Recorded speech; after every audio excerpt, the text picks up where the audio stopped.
Okay, so I'm going to look at the playoff picture and what teams can make it that aren't in the playoffs and what teams might fall out.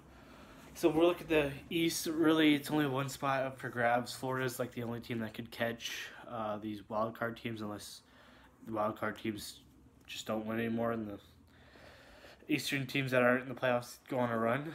Florida, so they're 5 points out, but they got 3 games in hand. So they're 77 points. First wild card spot is held by Columbus, who's got 83 points.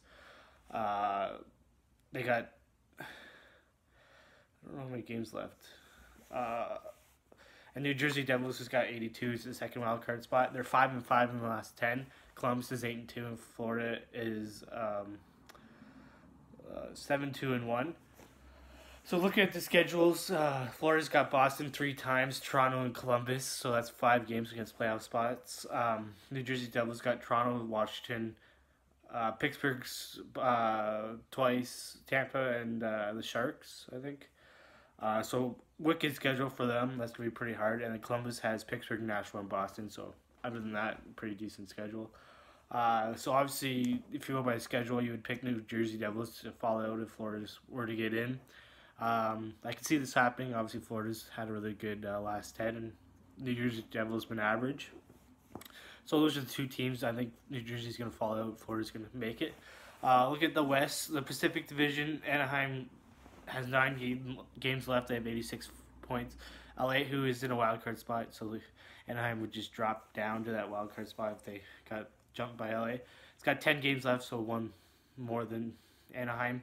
84 points, so they're only 1 point behind. Both teams are 6-3-1 in the last 10, so both teams are playing pretty good hockey right now.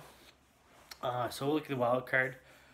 Colorado's got the first spot with 10 games left, who's 6-1-3 in their last 10, really good. They got 86 points.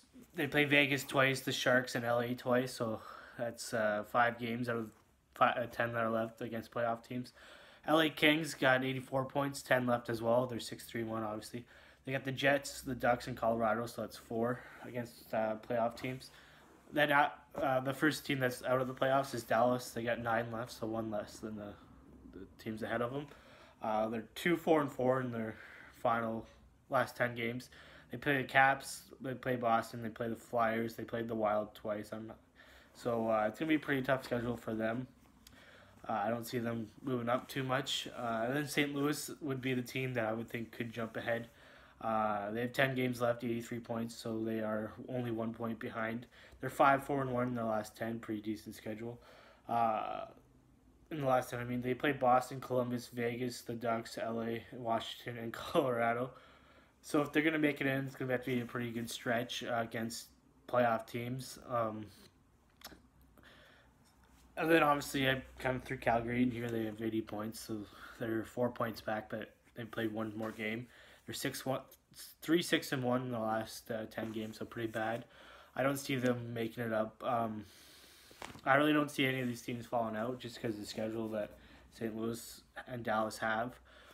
St. Louis would be my pick to move up, but I don't see Colorado or LA moving out, especially with the schedule that St. Louis has. So let me know what you think, who you think is going to make. The only team I think is going to move up is Florida and kick New Jersey Devils out. Let me know what you think, which teams you can see making a run here. Dallas definitely can. They have the scoring, and Bishop has that ability to play good for stretches, so that would be maybe the team in the West and St. Louis, but it's going to be pretty hard with the schedules that these teams have left. Yeah, like, comment, subscribe, and have a nice day.